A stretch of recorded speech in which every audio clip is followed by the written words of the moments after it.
Nesta semana, no programa Life for You, eu recebo aqui Cristiane Carreira, que é do Carreira Advogados, que não é Carreira Advogados, é que o nome dela é Cristiane Carreira e o nome da empresa aí tem um trocadilho muito interessante, mas ela é uma especialista na área trabalhista e na área previdenciária. Cris, vem para cá, fique à vontade. Obrigada. A gente já conversou, né? Não preciso te cumprimentar de novo, né? Porque não tem muito a ver. Cris, seja bem-vinda aí. Obrigada pelo convite. Vamos ter aí um bate-papo muito interessante. Sim. Até porque, gente, eu convidei a Cris para fazer parte da equipe do Instituto Ferrarese. Até porque a Cris está fazendo um curso corporativo com a gente, de empresários, já fez todos os cursos do Instituto Ferrarese, tem toda uma formação em programação neurolinguística, tem hoje um dos maiores escritórios e uma especialização muito grande dentro da área trabalhista, dentro da área previdenciária, né? A gente vai conversar sobre isso, mas também, hoje, a parte do assédio moral. O assédio moral dentro das empresas, a gente que está sempre dentro das empresas, falando com o RH, dando treinamento em várias multinacionais, percebemos aí uma crescente preocupação para a capacitação dos funcionários com respeito ao assédio moral, e nós vamos conversar sobre isso também. Você que trabalha numa empresa que tem mais de 20 funcionários, ou você é empresário e tem mais de 20 funcionários, e não sabia do assunto que a gente vai conversar, se prepara. Porque você passa a ser corresponsável criminalmente se houver algum caso de assédio moral dentro da sua empresa, ok? Cris, seja bem-vinda. Muito obrigada. E conta pra gente. Quem é você? Como é que é essa história de escritório de advocacia? Vamos começar do começo. Vamos lá. Bom, você já me apresentou, né? Sou a Cristiane, eu sou advogada há 17 anos, aí numa carreira advogado, sempre aí na área trabalhista e previdenciária. Tenho uma formação acadêmica também dentro dessa área, então eu sou mestre, doutoranda aí em Direito do Trabalho, tenho especialização em Direito Previdenciário também e atuo aí ajudando empresas a lidar com essas questões, porque quando a gente fala de Direito do Trabalho, Direito Previdenciário, a gente está lidando muito com direito, a gente lida com o humano. E aí a gente tem uma série de questões que a legislação hoje, como você já colocou, ela atribui aí uma série de responsabilidades para a empresa. Também sou professora, dou aula no curso de graduação, eu brinco que a graduação é onde eu me divirto, né, com o pessoalzinho jovem, aí eu falo que é onde a gente se recicla e também na especialização mesmo, tudo relacionado à área de direito do trabalho e previdenciário. Legal. E na faculdade? Que faculdade que você dá aula? Que matéria que você dá aula? Na universidade, eu dou aula na Universidade de Mogi das Cruzes, eu estou lá já desde 2016, já tem um tempo, né? E aí eu ministro aulas também em Direito do Trabalho, Previdenciário e acabo auxiliando em algumas outras disciplinas também que estão relacionadas, né? Eu brinco que o direito é muito amplo, Eugênio, a gente vai botando em caixinhas assim, só para facilitar o estudo. Mas aí, matérias processuais, direito civil, por conta aí da experiência e atuação na área, né? Advocacia ali todo dia, então aí eu consigo contribuir nesses segmentos. Legal. Hoje em dia, quando a gente fala aí em direito trabalhista, direito tributário, esse nomezinho tributário dói. Já dá até aquela... até arrepio, né? Tributação, imposto e aí vai. Alguém paga a conta, né? Alguém paga a conta, né? O empresário. Enfim. Mas quando se fala em direito trabalhista, direito tributário, direito previdenciário, né? Qual a diferença dos três? Quando a gente fala em direito do trabalho, eu estou pensando em quê? Basicamente na relação empregado-empregador. Então aí você tem a sua empresa e na sua empresa você precisa lá de uma secretária lá do seu escritório. Você contrata a secretária, ela é sua empregada do ponto de vista jurídico. Então essa relação jurídica entre a empresa e a empregada, que a gente fala com carteira registrada, é regida pelo direito do trabalho, que traz uma série de obrigações para as empresas, que a gente vai conversar um pouquinho mais para frente, inclusive com relação ao assédio moral, assédio sexual, mas essa é a questão do direito do trabalho. E o previdenciário? O previdenciário tem a lógica de seguro, Eugênio. Então, assim, a gente fala que a gente tem uma previdência social. Em qual sentido? Na medida que eu registrei a minha carteira, eu formei ao mesmo tempo uma relação jurídica com o meu empregador, uma relação jurídica trabalhista, e formei também uma relação jurídica previdenciária com o Instituto Nacional do Seguro Social. Você está falando do lado do empregado. Isso. E a empresa a mesma coisa. Por quê? Porque essa relação jurídica da empresa, do empregado, da previdência com o empregado, reflete na empresa, porque ela recolhe tributos relacionados a isso. Por exemplo, empresas têm acidente de trabalho, Eugênio, vai ter um impacto lá no valor da alíquota, que a gente fala em direito previdenciário relacionados aos recolhimentos, é o direito previdenciário conversando com o direito tributário, que a alíquota lá que ela paga de acidente de trabalho que vai ser aumentada por conta dessa relação jurídica previdenciária. Então, eles vão se conversando. Então, o empregado é quando ele faz esse registro em carteira e a empresa também. Isso impacta porque ela vai pagar tributo sobre essa relação jurídica decorrente entre o trabalho dela com o empregado. E não tem um negócio, uma vez eu lembro que eu fiz um congresso, e era um congresso que falava sobre FAT. Isso, FAP. FAP. Exatamente. NETEP. NETEP, isso. Sim. E tinha lá os especialistas falando dessa área, e eu, obviamente, estava falando lá do lado comportamental, da relação trabalhista.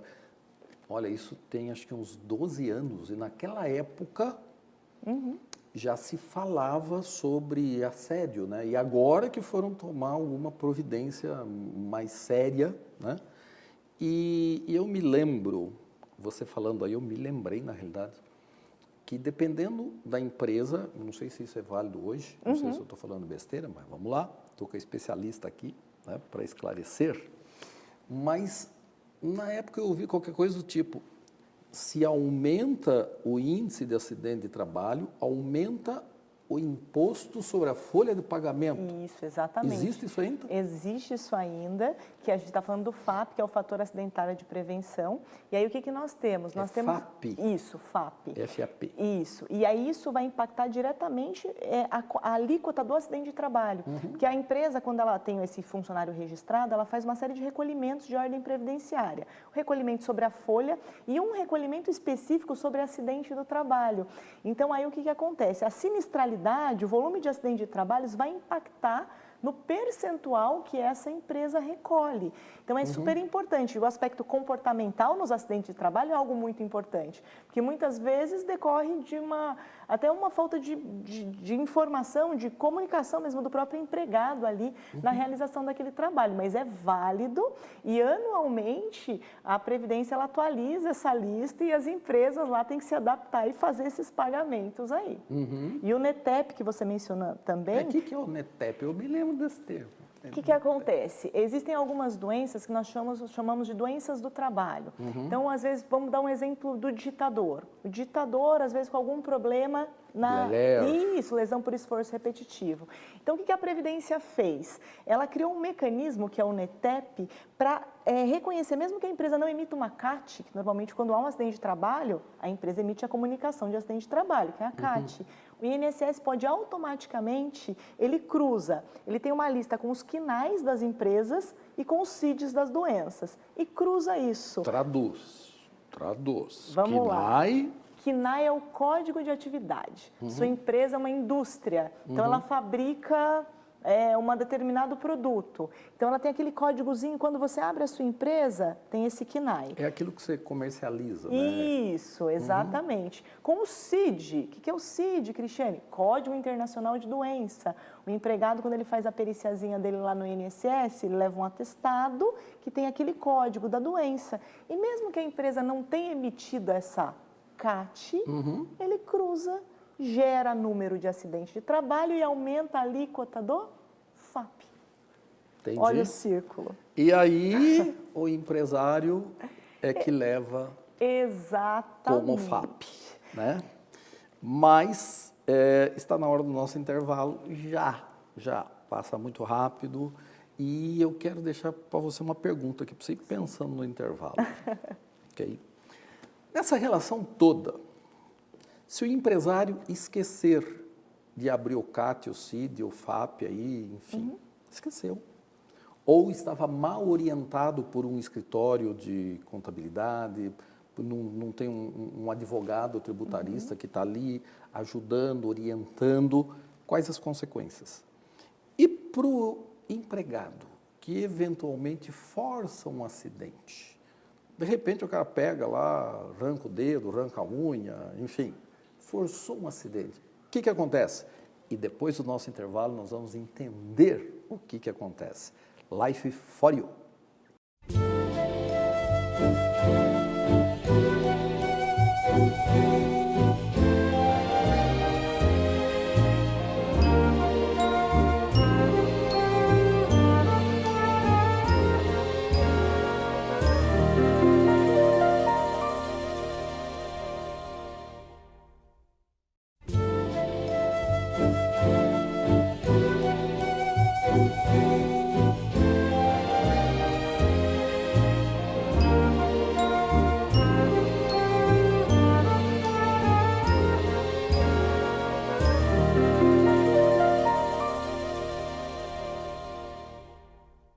No Life for You desta semana estou aqui com Cristiane Carreira, Cris Carreira, e eu já vou direto para o assunto, senão eu começo a contar o que a gente já falou. Se você quiser, você volta aí e dá uma assistida, mas nós estamos falando aqui de um assunto muito interessante para você, que é empresário, pretende ser empresário. O que é necessário, além da especificação do trabalho que a pessoa vai abrir, que seja um restaurante, que seja qualquer tipo de negócio, né, uma indústria, prestação de serviço, o que você precisa saber se o seu contador, ou então se aquele advogado que dá consultoria para a empresa, sabe, para que depois você não sofra as consequências sobre isso. Eu deixei aqui uma pergunta, se o empregador deixar de abrir o CID, dá o CAT, dá lá alguma... vamos dizer, o registro do que aconteceu em termos de acidente, ou em termos até dos tributos, isso é de forma geral. E o empresário fala, eu esqueci, eu não sabia, meu contador não falou, meu advogado não disse, eu não sei. A justiça olha para ele e fala assim, coitadinho, você não sabia, mas agora você sabe, você está perdoado. É assim que funciona? Como é que funciona? Não, Eugênio, não é assim que funciona. Na verdade, é uma presunção, né? Eu brinco, é uma presunção de que todos conhecem a lei.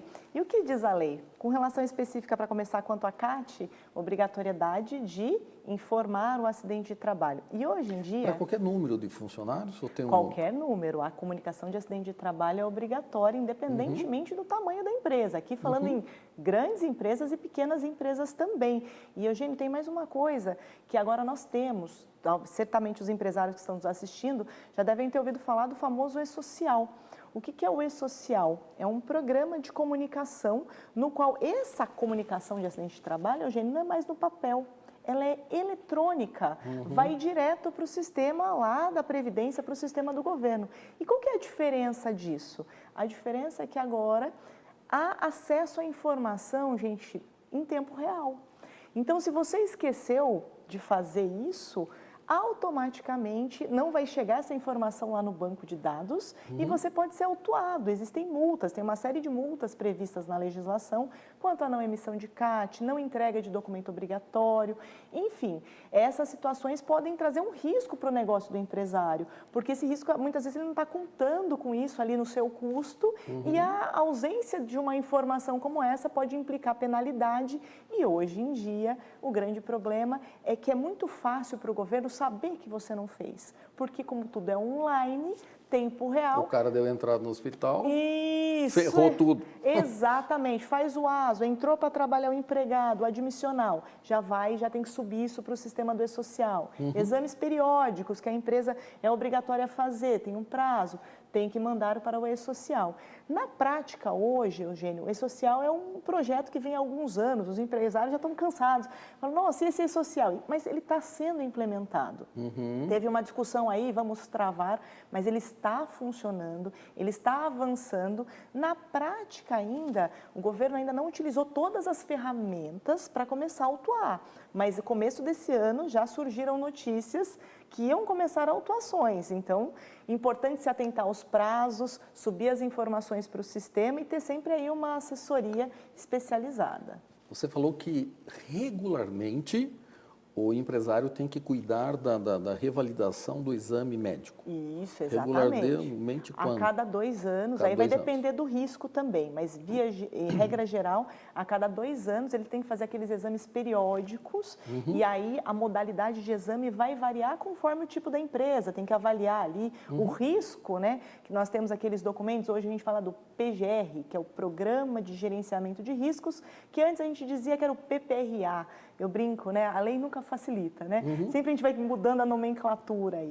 Mas, na verdade, com base nisso, tem que fazer esses exames e subir para o E-Social, mandar essas informações lá para o sistema, porque você pode ser autuado pela ausência dessas informações. Tá. Isso, nós estamos falando aí da parte jurídica, que o empresário, efetivamente, ele tem que ter o conhecimento básico dessa... Eu falo que é sopa de siglas, né? Sim. Que existe aí, mas você pode não lembrar, mas você tem que saber que existe. Exato. E cobrar, ter um papo sério lá com o contador, principalmente, para estar alertando sobre isso sempre. Sim. Né? E se você não tiver um advogado tributarista na área jurídica, pelo menos de vez em quando, buscar uma consulta, conversar para entender como se blindar, se precaver. Exatamente. Isso é bem importante, até porque a legislação, ela muda com o tempo. Então, se não há a possibilidade de ter essa assessoria em tempo integral, é importante que tenha isso de modo periódico, porque pelo menos quando surgir uma alteração, a empresa vai poder se adaptar, ela vai ter tempo e vai evitar fazer o preventivo, que é muito mais barato do que fazer o corretivo, porque se o problema já aconteceu, aí a atuação do profissional vai acabar sendo um pouco mais limitada, né? E quando a gente fala em saúde e segurança do trabalho, quando a gente fala de empresas aí de médio porte para um porte maior, já tem departamentos, já tem setores de HIS, que é Health and Safety. Né? Hoje, por exemplo, o Instituto Ferrarese, ele é especializado em HS, Health and Safety. Mas exatamente no aspecto comportamental, de gestão, de comunicação, de relacionamento interno. Né? Por que isso? Isso está sendo um negócio tão sério no mundo, porque a qualidade da saúde mental, depois da pandemia, que é esse excesso de preocupação, esse excesso de ansiedade, depressão, níveis de suicídio aumentando, falta de tolerância dentro das empresas, dentro das equipes de trabalho, acaba levando também a um aumento do índice de acidente, que vem todas aquelas implicações que você falou. Sim. E quando você pega uma indústria que, sei lá, tem uma folha de pagamento de 500, 600, 1.000 pessoas, e subir ali 0,5%, é um dinheiro bom, né? Sim. É um bom dinheiro que daria para investir em outras coisas. Sim, com certeza. E hoje tem 3 empresas que nós estamos dando consultoria de HS, Health and Safety. Não que o Instituto Ferrarese entenda das práticas, dos procedimentos, de toda a logística de HS que tem uma empresa, dos formulários como é que fala, de incidentes, de notificação de incidentes internos, nada disso. Mas o aspecto comportamental, por que as pessoas não se cuidam? Por que as pessoas acham que nunca um acidente vai acontecer com elas? Por que a dificuldade de comunicar um acidente, de conversar com um colega do lado que está praticando normas que não é de segurança? Por que as pessoas têm dificuldade na comunicação, no relacionamento, né? Por que às vezes elas se previnem na empresa porque é obrigado, mas em casa não toma o mesmo cuidado. Daqui a pouco a pessoa sobe, coloca uma escada em cima de uma cadeira que tem em cima de uma mesa para trocar uma lâmpada, daqui a pouco cai e se arrebenta, né? E dá-lhe afastamento do trabalho. E isso pode custar o emprego dela, inclusive, porque as empresas, elas cuidam de HS, de Health and Safety, tanto interna como externamente, porque elas querem que as pessoas tenham a consciência sobre segurança, saúde e segurança. Inclusive, implicando em termos de fomento de investimento. Sim. Se você tiver aumento de índice de acidente, aumento e não cuida de saúde e segurança, esquece investimento externo. A ONU não libera, bloqueia. Né? Então, isso é muito sério. Mas depois dos nossos intervalos, eu quero conversar com você, Cristiane, sobre o aspecto de assédio moral, que é algo que está em moda aqui. E a pergunta que eu já vou deixar aqui para você responder depois é: o que é esse tal de assédio moral?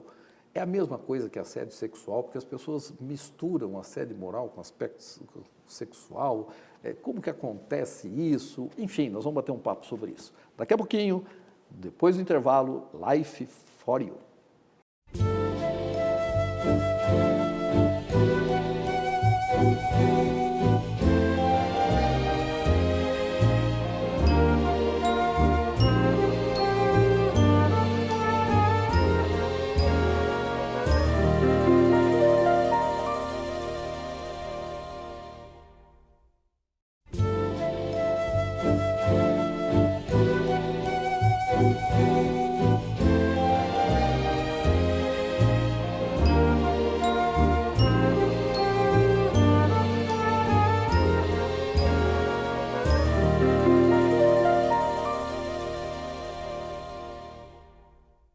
Voltando com o nosso programa Life for You dessa semana, estou aqui com Cristiane Carreira, do escritório Carreiras Advogados, especialista, uma das maiores, vamos dizer, assumidades aí na área de direito tributário, jurídico, e agora nós vamos falar sobre assédio moral, que desde o dia 20 de março de 2023 passa a ser obrigatório as empresas informarem, formarem, capacitarem seus funcionários sobre a origem, qual é a causa, o que leva a pessoa a praticar o assédio moral, se acontecer, como se prevenir, como produzir provas para que a empresa não seja rolada criminalmente, inclusive.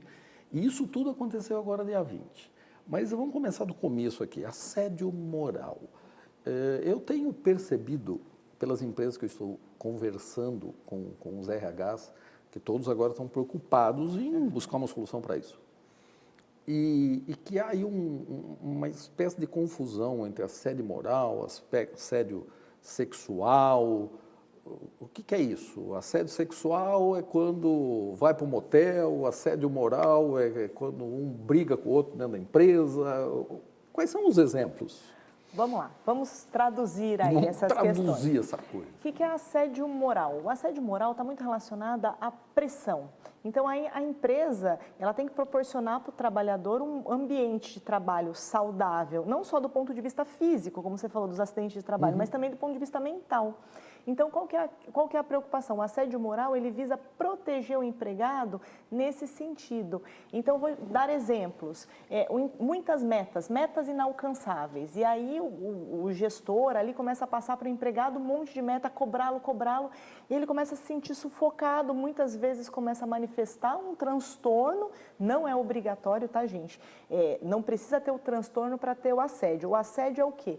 Conduta reiterada da empresa, seja do chefe ou do subordinado, que visa pressionar, que deixa sem serviço, que visa ridicularizar essa pessoa. Então, ela visa promover, na verdade, um meio ambiente do trabalho saudável também do ponto de vista mental.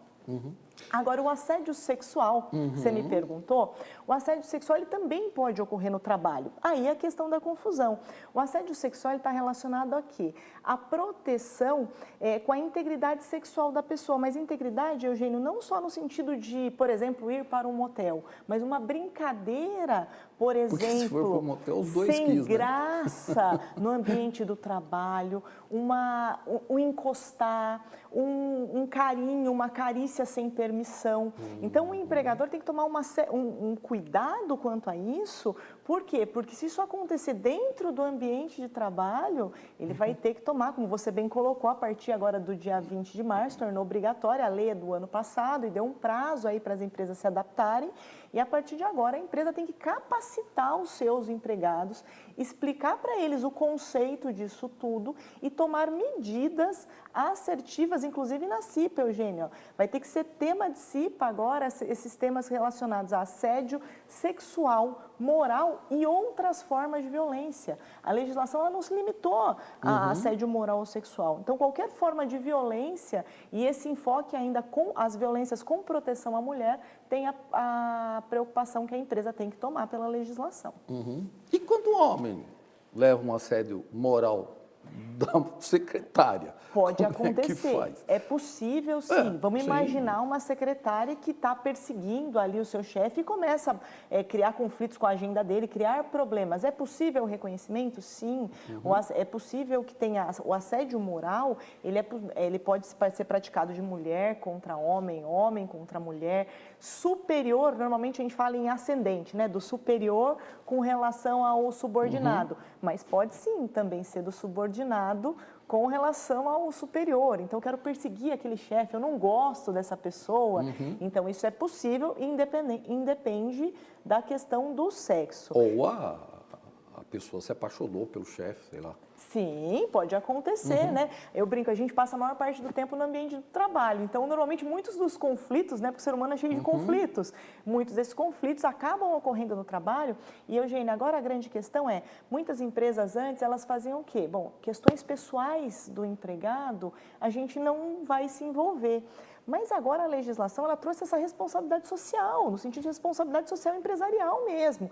E não é só a questão de fazer aquilo, é uma obrigatoriedade. A lei que entrou em vigor agora obriga a empresa a ter canal de denúncia, colocar esses temas na CIPA e capacitação anual, Eugênio. E a gente sabe que muitas vezes isso não é só o conceito jurídico, é importante que as pessoas conheçam o conceito jurídico e a lei ela expressa, atribui a responsabilidade da empresa em ensinar esses conceitos jurídicos, mas a questão comportamental, né? Então, unir essa questão do jurídico com o comportamental para que a empresa cumpra a sua responsabilidade social, que hoje em dia isso no mercado é até necessário para a realização de transações, e ao mesmo tempo ela se blinde aí para que não tenha condenações com relação a isso. Sim. Inclusive, eu estava vendo o conteúdo, né, que você ministra nessa área, sobre assédio moral, sobre o lado jurídico e tal, e estava vendo a parte comportamental. E tem aí causas que levam a pessoa a cometer assédio moral. Primeira causa, às vezes, seja a falta de conhecimento, a falta de informação, mas a partir do dia 20, a empresa tem que formar, tem que informar e tem que treinar a pessoa para que ela saiba o que é que ela faz, que é assédio moral. Às vezes a pessoa não sabe, simplesmente, ela vai ter o conhecimento. Sim. Mas muitas vezes existe o comportamento distorcido da pessoa que gera o assédio moral. O que você me diz sobre o comportamento que leva ao assédio moral? As causas, né? Exato.